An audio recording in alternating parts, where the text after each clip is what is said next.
তাই তো? হ্যাঁ। আমি হচ্ছে আবির হাসান। আজকে থেকে আগামী সামনের 14 দিন মানে 15 দিন পর্যন্ত আমি আপনাদের সাথে ইনশাআল্লাহ আছি। ঠিক আছে? পরিচয় পর্ব আস্তে আস্তে আস্তে আস্তে হবে। আজকে অনেক সময় চলে গেছে এজন্য আর পরিচয় দিয়ে যাচ্ছি না। আপনাদের একটা কাগজে লিখতে বলছিলাম যেগুলো লেখা হয়েছে সবার। হ্যাঁ। সবার হয়েছে? তাহলে একটু পাস করে রাখুন। সামনের দিকে পাস করে রাখুন। আইসা ধরে দাও।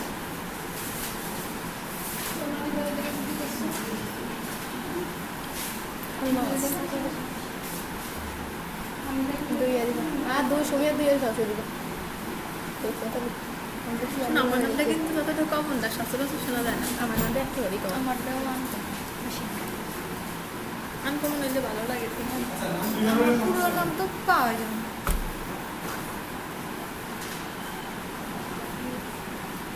কাটা বাকি আছে? না। আছে কাটা বাকি?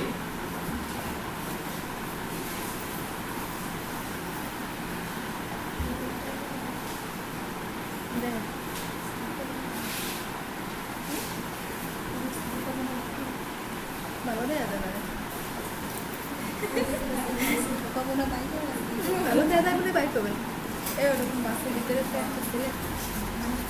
আচ্ছা, কম্পিউটার সম্পর্কে কে কি জানেন একটু শুনতে চাচ্ছিলাম। কিছুই জানি না। কিছুই জানি না আমরা। কিছুই জানেন না, বেশ ভালো কথা। কিন্তু কিছু জানেন কেউ আছেন? যদি জানেন কেউ, আমি যদি বলি ভুল হলে আমাকে শুনতে দিবেন না, ঠিক আছে?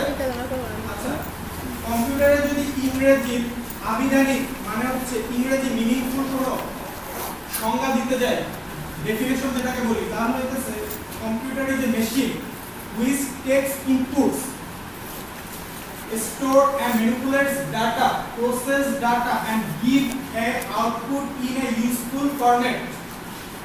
অর্থ দাঁড়াচ্ছে কম্পিউটার হচ্ছে একটি যন্ত্র যেটা ইনপুট বা ওকে যা দেওয়া হয় সেটা গ্রহণ করবে। আমরা কম্পিউটারে সাধারণত কি দেই? ডাটা দেই, তথ্য দেই। ও তথ্য গ্রহণ করবে, তথ্যকে প্রক্রিয়া করবে এবং তথ্য জমা রাখবে ওর মেমোরিতে এবং এবং ম্যানিপুলেট মানে কোনো ধরনের যদি পরিবর্তন করা লাগে সেটা করবে। তারপরে যে ইউজার বা যে ব্যবহার করতেছে কম্পিউটার তার জন্য যোগ্য, তার যেরকম চাওয়া হইতেছে সে যেরকম চাবে সেরকম একটা আকারে তথ্যটা তাকে প্রদান করবে। ঠিক আছে? ওই শীটে সবকিছু দেখছেন লেখা নেই, ওই শীট অনুযায়ী সব পাবেন না। আমার কথা শুনেন, তারপর শিখবেন না, তাহলে অনেক ইজি হবে। আচ্ছা, তাহলে কম্পিউটারের সংজ্ঞাটা পাইলাম। এখন কম্পিউটারের সংজ্ঞাটা পাওয়ার পর কম্পিউটারের একটা ইতিহাস আছে, ইতিহাস অবশ্যই জানতে ইচ্ছা করবে। কারণ কি জানতে ইচ্ছা করে কি করে? করে তো। কম্পিউটার শব্দটা আসছে কম্পিউট, কম্পিউট শব্দ থেকে। কম্পিউট শব্দটার অর্থ হচ্ছে হিসাব বা গণনা। তাহলে বেসিক্যালি কম্পিউটার হচ্ছে গণনাকারী যন্ত্র। কম্পিউটার হচ্ছে গণনাকারী যন্ত্র। কিন্তু আমরা যে কম্পিউটার ইউজ করতেছি এটা কি অরিজিনালি গণনাকারী যন্ত্র? দেখেন, আপনি কিন্তু বর্তমান সময়ে কম্পিউটার এবং হিসাব নিকাশ সাধারণত কোনো হিসাব নিকাশ করে না। অন্য সব কাজ করে কিন্তু হিসাব নিকাশ বা কম্পিউটারের ক্যালকুলেটর ইউজ করে না। মোবাইল ক্যালকুলেটর এখানে বসা যাবে না, ঠিক আছে? মনিটরের পিছনে বসা যাবে না, পিছনে বসা যাবে না, সামনে যেতে হবে। গণনাকারী যন্ত্র হিসাবে কিভাবে আসলো? সমস্যা ওটা আগে বলা হয়নি, কোথায় কিছু জানো প্রবলেম হচ্ছে কোনো? না। আচ্ছা, তাহলে গণনাকারী যন্ত্র হিসাবে কিভাবে আসলো? কম্পিউটারের প্রথম কনসেপ্ট বা ধারণা আসে অ্যাবাকাস নামে একটা গণনাকারী যন্ত্র থেকে।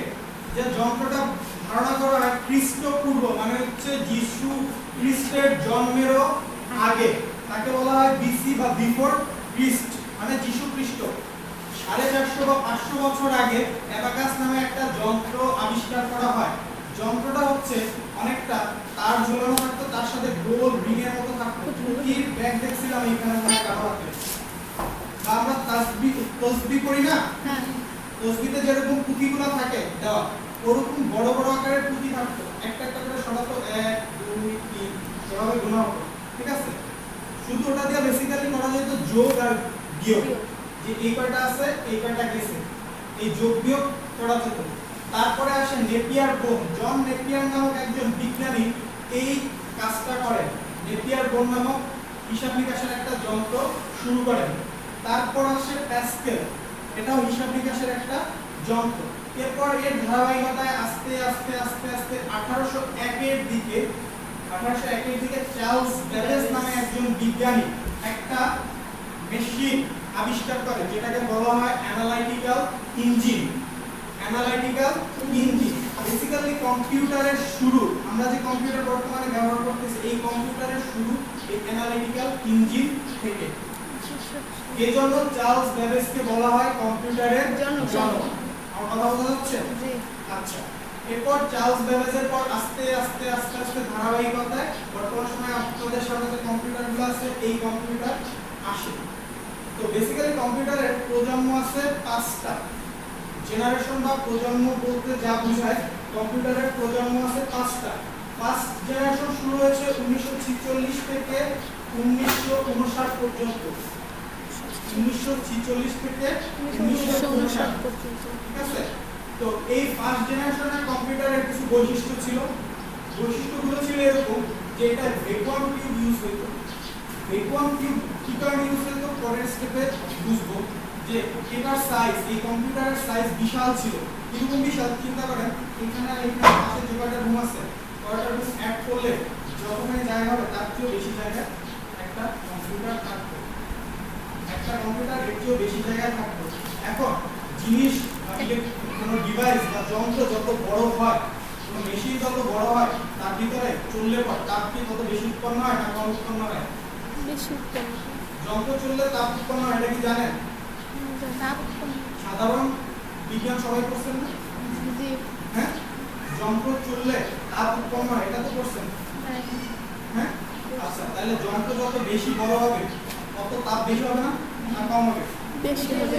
আচ্ছা, আর যন্ত্র যত বড় হবে যত বেশি চলবে সাউন্ড যত বেশি হবে না কম হবে? বেশি হবে। বেশি হবে। কারণ হচ্ছে একটা অটো চললে যে সাউন্ড হয়, একটা বাস চললে সাউন্ড তার চেয়ে বেশি হয়। তো প্রথম জেনারেশনের কম্পিউটারগুলো সাউন্ডও বেশি ছিল, তাপও উৎপন্ন হতো অনেক বেশি। তো এই তাপ রিডিউস করার জন্য বা এই তাপটাকে শোষণ করার জন্য, যাতে যন্ত্রটা নষ্ট না হয়, মেশিনটা নষ্ট না হয়, সেজন্য ভ্যাকুয়াম টিউব ওকে ঠান্ডা করার জন্য ব্যবহার করা হইতো। এরপরে সেকেন্ড জেনারেশন কম্পিউটার শুরু হয় 1959 থেকে 1965 সাল পর্যন্ত। 1959 থেকে 1965 সাল পর্যন্ত ছিল সেকেন্ড জেনারেশন কম্পিউটার। এখানে বৈশিষ্ট্য ছিল ট্রানজিস্টর ইউজ করা হতো কম্পিউটারের ভিতরে। ট্রানজিস্টর বুঝেন?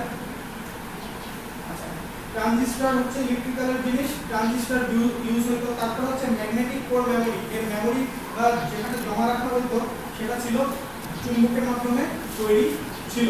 তারপরে third generation computer. Third generation computer 1965 থেকে 1971 সাল পর্যন্ত যে সময়টা এইখানে থার্ড জেনারেশন কম্পিউটার ছিল। থার্ড জেনারেশন কম্পিউটার আইসি বা ইন্টিগ্রেটেড সার্কিট ইউজ করত। আইসি বা ইন্টিগ্রেটেড সার্কিট বলতে বোঝাচ্ছে একত্রে অনেকগুলো সার্কিট যুক্ত করা, মানে একাধিক জিনিস একটার ভিতরে আনা, সেটা হচ্ছে ইন্টিগ্রেটেড সার্কিট। তারপরে হচ্ছে সেমিকন্ডাক্টর মেমোরি। অর্ধপরিবাহীর কথা শুনছেন? অর্ধপরিবাহীর কথা শুনছেন? সেমিকন্ডাক্টর মানে হচ্ছে কি অর্ধপরিবাহী। এখানে যে মেমোরিটা বা স্মৃতিটা ব্যবহার করা হতো সেটা ছিল অর্ধপরিবাহী মেমোরি। এরপরে ফোর্থ জেনারেশন কম্পিউটার 1971 থেকে সাধারণত 2000 সাল পর্যন্ত যে কম্পিউটারগুলো ব্যবহার হয়েছে এগুলো ছিল ফোর্থ জেনারেশন কম্পিউটার। এরপরে 2000 এর পর থেকে বর্তমান সময় পর্যন্ত আমরা যে কম্পিউটারগুলো ব্যবহার করি এই কম্পিউটারগুলো হচ্ছে ফিফথ জেনারেশন কম্পিউটার। তাহলে এখন যে কম্পিউটারগুলো ইউজ করি এগুলোর স্পিড আপনারা চিন্তা করতে পারেন যে স্বাভাবিকভাবে একটা কি চাপলে পরেই একটা কাজ চলতেছে, তাই তো? কিন্তু এই ফিফথ জেনারেশন আগে ফোর্থ জেনারেশন কম্পিউটারের একটা উদাহরণ শুনবেন। একটা গান যদি আপনি মানে প্লে করতেন শোনার জন্য, তাহলে ওই গানটা ঠিক আছে কিছু যায় থেমা থাকতো, আবার চলতো, আবার থামতো। এরকম দেখছেন? টেপরেকর্ডার গান শুনছেন? সিডিতে হয়েছে। তো এরকম ফোর্থ জেনারেশনের কম্পিউটার এরকম কোনো কাজ অনেক সময় নিয়ে করতো, ঠিক আছে? কিন্তু ফিফথ জেনারেশনে আপনি একটা কাজ যদি কম্পিউটারে দেন সাথে সাথে করে দিতেছে। এটা টাইপ করতে এখন হয়তো 15 মিনিট বা 20 মিনিটও লাগে না, তাই তো? এক পাতা টাইপ করতে কারো 10 মিনিট 15 মিনিটও লাগে না। তো এই হচ্ছে 5th জেনারেশন কম্পিউটার। এখন কম্পিউটারের কিছু চরিত্র আছে, কিছু দিক আছে। কিরকম দিক আছে? Automatic, accuracy, diligence, versatility. এটারে বলা হয় কম্পিউটারে সাধারণত 4টা ক্যারেক্টার। অটোমেটিক বলতে বোঝাচ্ছে স্বয়ংক্রিয়। আপনি ওকে যেটা দিচ্ছেন সেটাও নিজে নিজে করতেছে। আপনি ওকে দিচ্ছেন, ও করে আপনাকে দিচ্ছে। আপনি আপনার হাতে যেটা বাকি কাজগুলো করা লাগতেছে না, শুধু আপনি ভিতরে দিচ্ছেন, বাকি কাজগুলো করা লাগতেছে। ওয়াশিং মেশিনের নাম শুনছেন?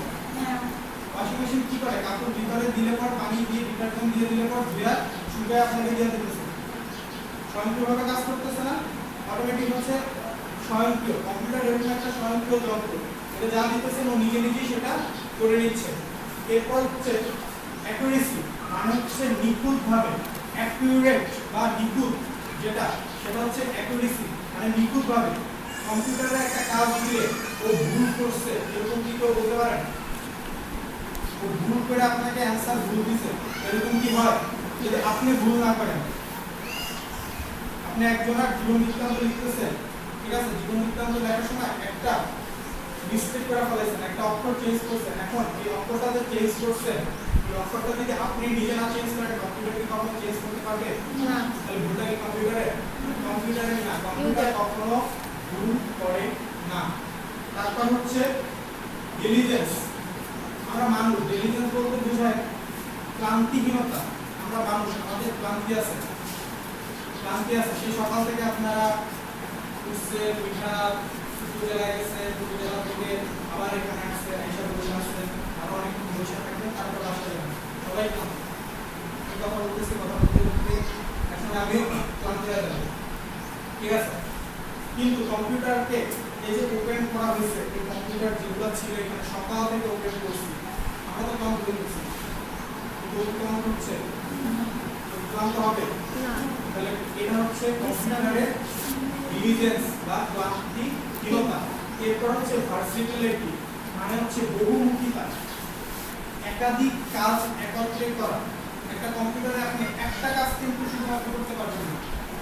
একটা কাজ শুধুমাত্র করলে সমস্যা নেই, কিন্তু একটা কাজ না, আপনি অনেকগুলো কাজ একত্রে করতে পারতেছেন। একটা কম্পিউটার গান শুনতে পারতেছেন, ইন্টারনেট ব্রাউজ করতে পারতেছেন, টাইপ করতে পারতেছেন, সবকিছু কিন্তু আপনি করতে পারতেছেন, মানে একাধিক কাজ করতে পারতেছেন। এটা কি বহুমুখী, মানে হচ্ছে বিভিন্ন কাজ একত্রে করা। এটা হচ্ছে ভার্সেটিলিটি। এই হচ্ছে কম্পিউটারের বেসিক্যালি ক্যারেক্টারিস্টিক্স। এখন কম্পিউটারের কিছু সুযোগ সুবিধা আছে, যেটাকে আমরা বলি অ্যাডভান্টেজ। কি? খুব হাই স্পিড ডাটা ট্রান্সমিশন করে বা খুব হাই স্পিডের ডাটা প্রসেস করে, খুব দ্রুত ডাটা প্রসেস করে। কিরকম প্রসেস করে? আপনি 5 মিনিট বা 10 মিনিটের ভিতরে একটা সিভি লেখা দিতে পারেন, কিন্তু আগে থেকে টাইপরাইটারে এত দ্রুত কি লেখা যায় তো? এত দ্রুত লেখা যাইতো না। তারপর হচ্ছে লার্জ স্টোরেজ ক্যাপাসিটি। দেখেন আপনাদের লার্জ স্টোরেজ ক্যাপাসিটি বলতে বোঝাচ্ছে মেমোরি কার্ডের হিসাব তো সবাই বুঝেন, গিগার হিসাব বুঝেন না? আচ্ছা দেখেন, একটা সিনেমা, দুইটা সিনেমা, আগে যে ডিস্কগুলো ইউজ করতেন, ডিস্ক যে ইউজ করতেন, তাতে কি হতো? একটা বা দুইটা সিনেমা হয়তো রাখতে পারতেন, তাই তো? ডিভিডিতে তো 5টা বা 7টা সিনেমা থাকে, কিন্তু একটা কম্পিউটারে যে হার্ড ডিস্ক, তাতে অনেকগুলো সিনেমা রাখতে পারেন। স্বাভাবিক সেন্স আমি বলতেছি, ঠিক আছে? এরপরে আপনি অনেক মানুষের ডাটা একত্রে রাখতে পারতেছেন। কিন্তু আপনার কাছে যদি কাগজ থাকে, সেই কাগজের হিসাবে যদি আমি দিই, এই রুমের সমান যতগুলো ডাটা আছে, আপনি এইখানে একটা কম্পিউটারের যে স্টোরেজটা আছে, হার্ড ডিস্ক আছে বা স্টোরেজ ডিভাইস আছে, ঠিক আছে, তাতে আপনি যদি রাখেন, তারপর আপনার স্টোরেজ ডিভাইস অনেকখানি খালি হয়ে যাবে, অনেক খালি থাকবে, ঠিক আছে? কারণ হচ্ছে এর স্টোরেজ বা জমা রাখার ক্ষমতা অনেক বেশি। এরপরে হচ্ছে আগে যে ক্যারেক্টারিস্টিক্স গুলো বললাম, সেই ক্যারেক্টারিস্টিক্স গুলো নিখুঁতভাবে কাজ করে, এটা একটা সুবিধা আমাদের। তো ক্লান্তিহীনভাবে কাজ করে। একটা ইন্ডাস্ট্রিতে যদি কোনো কম্পিউটারকে কাজ করতে দেই, ধরেন একটা গার্মেন্টস ফ্যাক্টরিতে একটা কম্পিউটার কাজ করবে আর একটা মানুষ কাজ করবে, মানুষ কাজ কতক্ষণ পর ক্লান্ত হয়ে যাবে, তার শিফট চেঞ্জ হবে, কিন্তু একটা কম্পিউটার যদি কাজ করে তাহলে কি ওর শিফট চেঞ্জ করার দরকার আছে? না। তাহলে এটা তার প্রফিট, যার গার্মেন্টস তার প্রফিট হচ্ছে, নিখুঁতভাবে কাজ করতেছে, ক্লান্তিহীনভাবে কাজ করতেছে, শার্টের বুতাম লাগাইতে মনে হলে শুধু শার্টের বুতামই লাগাই যেতেছে, কোনো ভুল হচ্ছে না, এই যে কাজগুলো করতেছে এগুলো হচ্ছে গার্মেন্টসের জন্য লাভ। তাহলে এগুলো হচ্ছে ওর অ্যাডভান্টেজ। এখন কম্পিউটারের কিছু ডিসঅ্যাডভান্টেজ আছে, অসুবিধা আছে।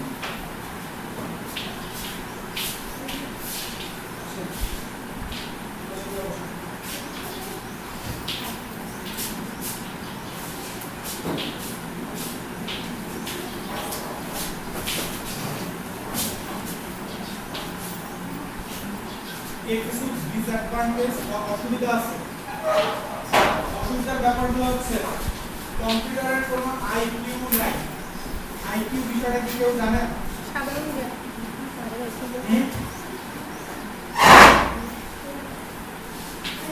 আইকিউ বিষয়টা কি কেউ জানে? আইকিউ বলতে বোঝাচ্ছে ইন্টেলিজেন্স কোশ্চেন বা বুদ্ধিমত্তা, ঠিক আছে? এখন কম্পিউটারের কি বুদ্ধি আছে? না। কিন্তু কম্পিউটার প্রসেস করতেছে, কাজ করতেছে, সবই করে দিচ্ছে, তাহলে ওর বুদ্ধি নাই।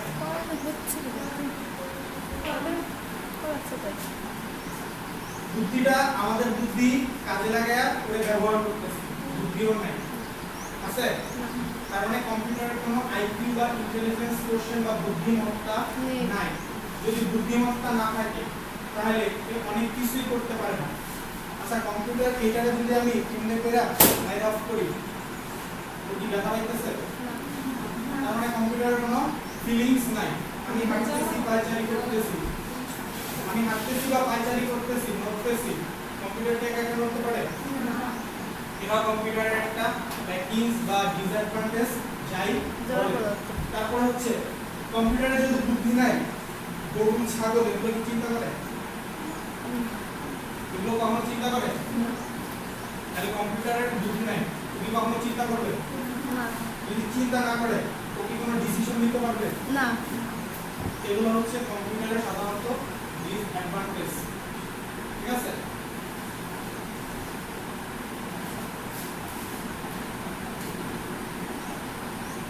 আচ্ছা, এখন কম্পিউটারের ইতিহাস জানলাম, এর ক্যারেক্টারিস্টিক্স বা চারিত্রিক বৈশিষ্ট্য জানলাম, তারপরে হচ্ছে এর অ্যাডভান্টেজ, ডিসঅ্যাডভান্টেজ এগুলো নিয়ে কথা বললাম। তো কম্পিউটারের একটু প্রকারভেদ সম্পর্কে জানি। কম্পিউটার প্রধানত মানে হচ্ছে এছাড়াও আরো আছে। প্রধানত হচ্ছে কম্পিউটার 4 প্রকার। কম্পিউটার প্রধানত হচ্ছে 4 প্রকার। কি কি? Super computer. ফার্স্ট হচ্ছে সুপার কম্পিউটার, সেকেন্ড হচ্ছে মেইন ফ্রেম কম্পিউটার, থার্ড হচ্ছে mini computer. Mini computer, fourth হচ্ছে মাইক্রো কম্পিউটার বা পার্সোনাল কম্পিউটার। আচ্ছা, সুপার কম্পিউটার, সুপার শব্দটার সাথে আমরা অনেকভাবে পরিচিত, তাই তো? কিরকমভাবে পরিচিত? সুপার শব্দটা যখন বলি তখন চিন্তা করি যে এ আলাদা কিছু, তাই তো? এর ক্ষমতা আলাদা কিছু, যেমন স্বাভাবিকভাবে সুপারম্যান, ঠিক আছে? মানে হচ্ছে আলাদা ক্ষমতার অধিকারী, ঠিক আছে? তো সুপার কম্পিউটারটা অনেকটা সেরকমই চিন্তা করা যায়, কারণ এর ডাটা ধারণ ক্ষমতা, তথ্য ধারণ ক্ষমতা, আমরা কি বলছি এতক্ষণ কম্পিউটারে যে খুব ডাটা ধারণ ক্ষমতা অনেক বেশি। তো এই ডাটা ধারণ ক্ষমতা সাধারণ কম্পিউটার হিসাব করে বলছি যে বেশি, আর এই সুপার কম্পিউটারের ডাটা ধারণ ক্ষমতা অনেক বেশি, এইগুলোর থেকে কয়েক লক্ষ গুণ বেশি। এবং এর ডাটা ধারণ ক্ষমতা শুধু বেশি না, এই কাজও করে অনেক দ্রুত, যা আপনি চিন্তা করতে পারবেন না। আমরা চিন্তা করতে পারবো না এরকম কাজ করে দ্রুত। নাসার নাম শুনছেন? মহাকাশ গবেষণা কেন্দ্র, নাসা, আমেরিকান মহাকাশ গবেষণা কেন্দ্রের নাম শুনছেন? নাসা শুনছেন কেউ? শুনেন নাই? আচ্ছা, মহাকাশে রকেট পাঠায় শুনছেন? কোন দেশ প্রথম রকেট পাঠিয়েছিল? নীল আর প্রথম রকেট পাঠাইছে? নীল চাঁদের প্রথম রকেট পাঠাইছে নীল আর কোন? চাঁদের প্রথম পদার্পণ করছে যে লোক সে কোন দেশের ছিল? নীল আর্মস্ট্রং কোন দেশের ছিল? আমেরিকা। আমেরিকা। তাহলে নাসা হচ্ছে আমেরিকার মহাকাশ গবেষণা কেন্দ্র বা গবেষণাগার। ঠিক আছে, এখানে মহাকাশ নিয়ে গবেষণা করা হয়। এখানে একটা কম্পিউটার আছে, সুপার কম্পিউটার। এই কম্পিউটারটা অনেক দ্রুত কাজ করে। কারণ হচ্ছে আপনি এইখানে বসে যে কাজ করতেছেন, আপনার কয়েকশো না কয়েক কোটি, ঠিক আছে, কয়েক লক্ষ লক্ষ মাইল দূরে একজন মানুষের সাথে আপনার কমিউনিকেশন করতে হচ্ছে এবং সাথে সাথে ডিসিশন নিয়ে ওইখানে জানানো হচ্ছে। তাহলে আমার যদি এই সাধারণ কম্পিউটার হয় তাহলে কি আমি সেই কাজ করতে পারবো? ডিসিশন কি সাথে সাথে নিতে পারবো? পারবো না। এই জন্য খুব স্পিডের কম্পিউটার দরকার হয়, সুপার ফাস্ট যারে বলি, অনেক দ্রুত কাজ করবে সেরকম একটা কম্পিউটারের দরকার হয়, সেটা হচ্ছে সুপার কম্পিউটার। ঠিক আছে, বর্তমান সময়ে একটা সুপার কম্পিউটারের নাম হচ্ছে মিল্কি ওয়ে। লিখতে পারেন MILKY। এই যে কলম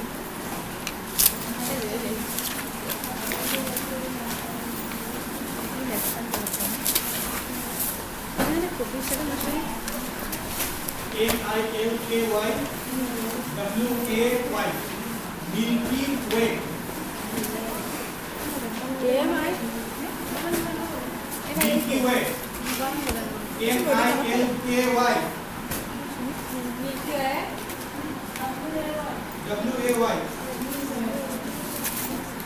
Milky Way 2।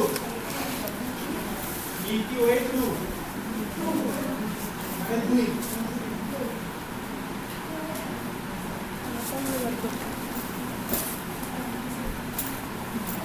নতুন করে বলবি সেটা আমাদের না তাহলে পুরান কোনো মিছিল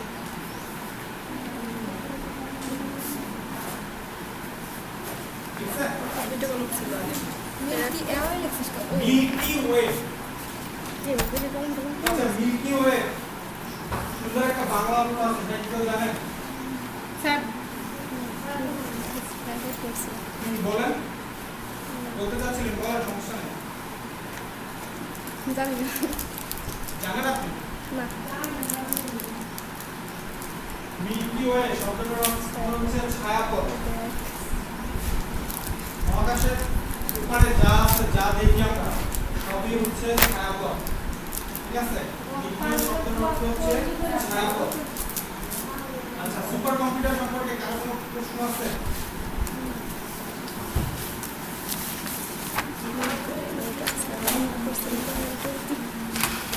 এরপরে আসি কম্পিউটারের শ্রেণীবিভাগ আর একটা মেইন ফ্রেম কম্পিউটার।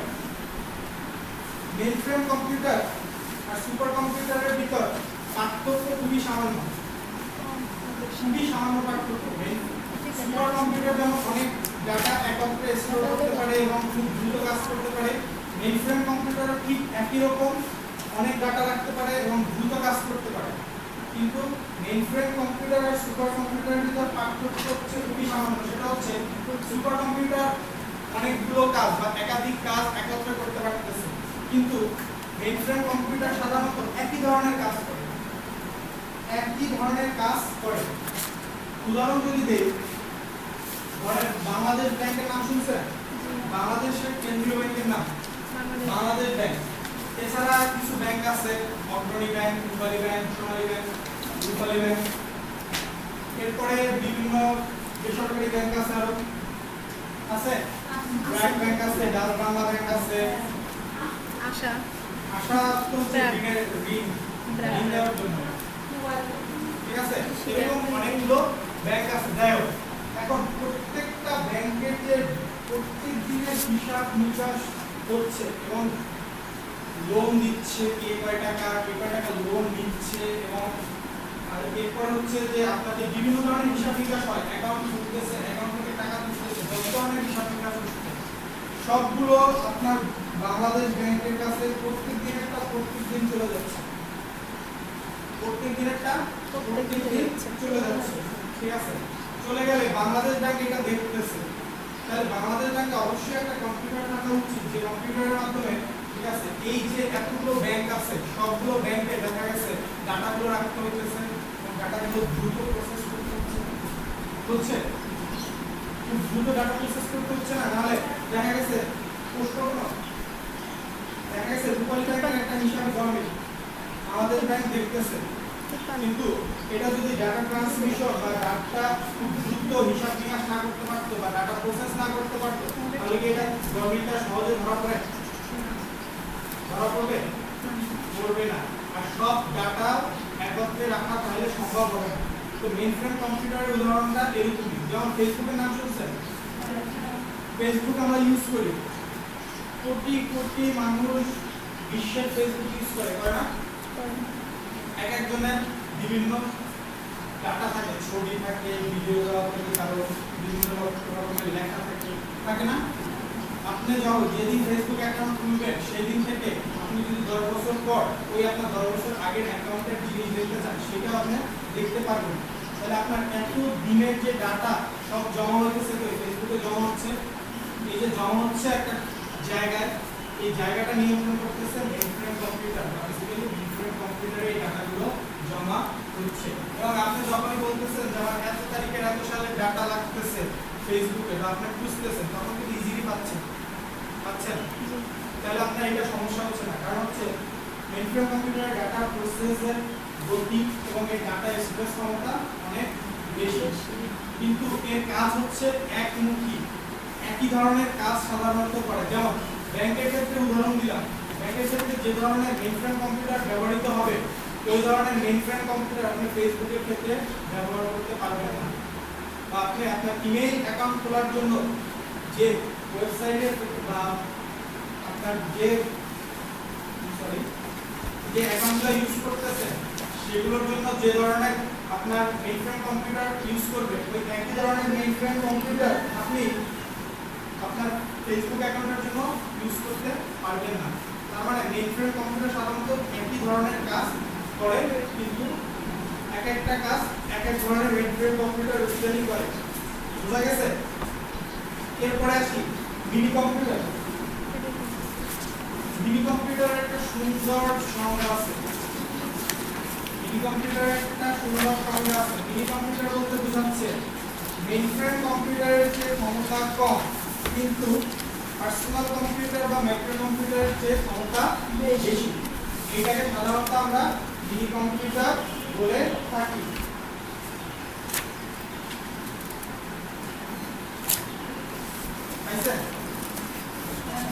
এর ক্ষমতাও একেবারে কম না, কিন্তু এর ক্ষমতা হচ্ছে কিছু কিছু ক্ষেত্রে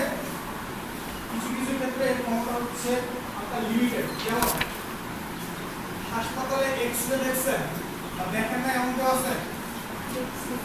এক্স-রে মেশিন দেখেন না এমন কেউ আছে? এক্স-রে মেশিন দেখেন না এমন কেউ আছে? এক্স-রে করে কি জন্য? সাধারণত হাড় ভাঙলে পরে এক্স-রে করে। এক্স-রে মেশিন এক ধরনের মিনি কম্পিউটার। ডিজিটাল যে এক্স-রে মেশিনগুলো সাধারণত এগুলো এক ধরনের মিনি কম্পিউটার। এরপরে আসি মাইক্রো কম্পিউটার। মাইক্রো কম্পিউটার হচ্ছে আমরা যে কম্পিউটারগুলো ইউজ করতেছি, আপনাদের সবাই সামনে যেগুলো আছে এগুলো হচ্ছে মাইক্রো কম্পিউটার। এর আরেকটা নাম হচ্ছে পার্সোনাল কম্পিউটার। ঠিক আছে? এখন একটু বলুন তো কার কি কোশ্চেন আছে?